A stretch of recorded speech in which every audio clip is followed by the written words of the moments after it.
Nityanandam.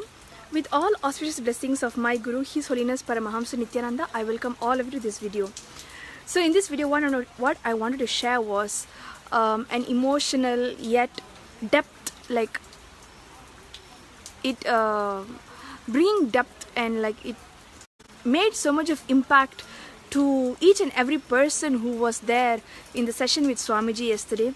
Well, basically yesterday we all the Adinavasis and Sannyasis of Swamiji here at Nityananda Peetham Bengaluru Adinam witnessed a wonderful session with Swamiji.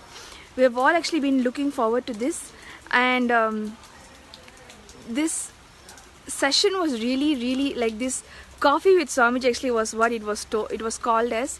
So this coffee with Swamiji in such a casual setting. Yesterday we all sat in the Adi Kailasha Nityananda Peetham Bengaluru Adinam Adi Kailasha Kutir. So in this Kutir is actually basically the place where Swamiji first started this campus.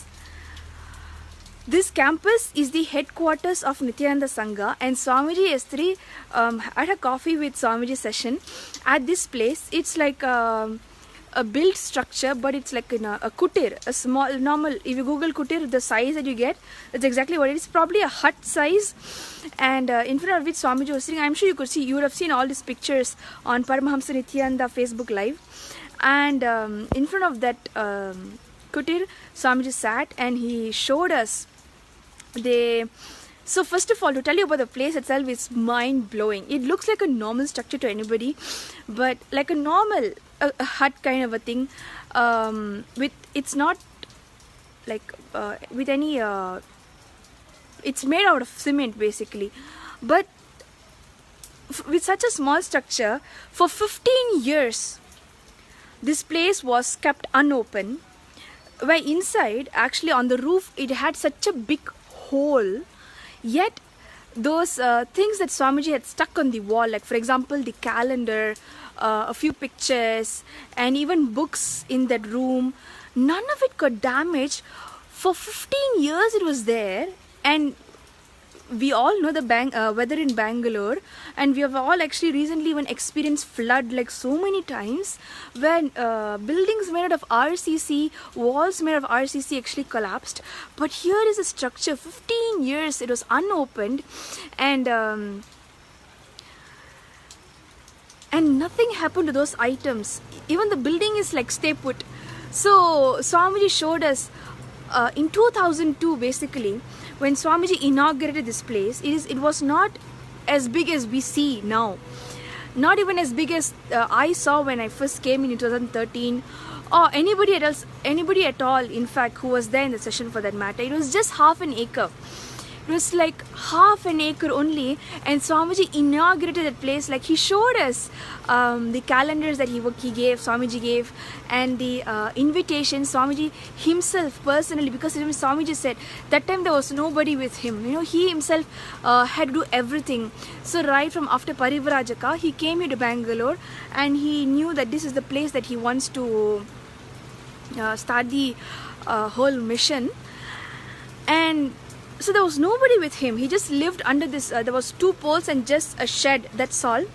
And then he lived by himself. Of course, there was a nearby lady who used to come and give like milk and coconut. Even the lady was there during that session. She was so grateful, and we were so grateful to even like see her on that day.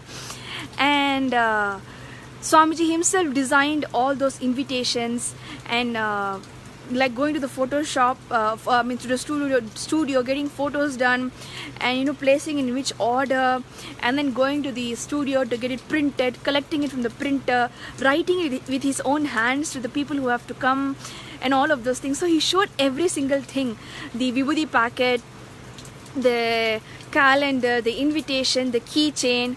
All of these pictures you would have seen on Paramahamsa Nityananda Facebook page.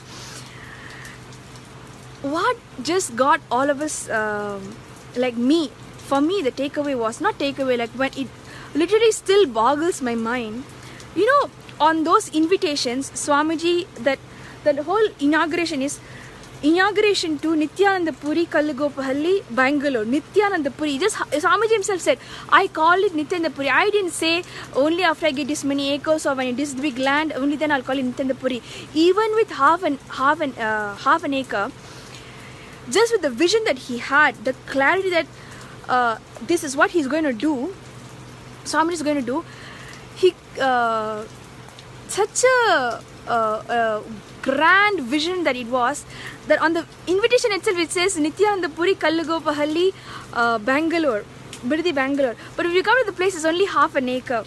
And then there's another one where it says the place which is the headquarters of the global movement of meditation or something like that. When at that time Swamiji has not even seen a plane in close-up. Swamiji saw a plane in close-up only 2005. All these things Swamiji shared. And we can all see all this available on autobiography of the Avatar. So I was just thinking, like, he was probably, what, my age, maybe 20 something, early 20s. And I was just so, I'm still thinking about it, like, how is it possible, Swamiji, like, with such a vision, just thinking from a logical, like this, the brain that every human being at least have, like, at that age, and where Swamiji didn't know English. Swamiji only knew English when he went to US, and like, there were many things that could have like 1,000,008 reasons could have been there why many things wouldn't have happened, or why even the vision was like not practical. Like, to look at, I was just thinking about, like, myself, like, there are visions. Swamiji's vision is my vision. I have like this like these parts that I would like to contribute and all of these things. And even with that, there are like a lot of questions that come, a lot of things that come. And at that time, the vision that Swamiji have, the vision means whatever that we are seeing now, the people, the campus itself, and what has become of Nityananda Sangha from 2008 until now. It is just unbelievable, unimaginable. Like, to my own head, it's like there's nobody else who can vision like Swamiji. And to make it happen, there's nobody who were there and who is going to ever be there. And I'm still dazzled. I just was thinking, like, that kind of an inner space, that kind of a state where just with that vision, there was nobody around him, there was no like calculation, nothing. This is my vision, I'm here for this, I'm going to make it happen. And he started everything. Like, we, right, even if I want to just let us ask ourselves, I mean, viewers and me, if we just have half an acre land and we are going to inaugurate that place, we'll just call it Nityananda Puri, Kallugopahalli, Bangalore. It's like saying this half an acre is a royal palace, please come. It is a royal palace now. Back then it was so unimaginable, like, it's just extraordinary. And I just felt like this state of how Swamiji ferociously compassionate, and I'm not crying, it's the rain that is coming, ferociously compassionate, and with the vision and making it happen.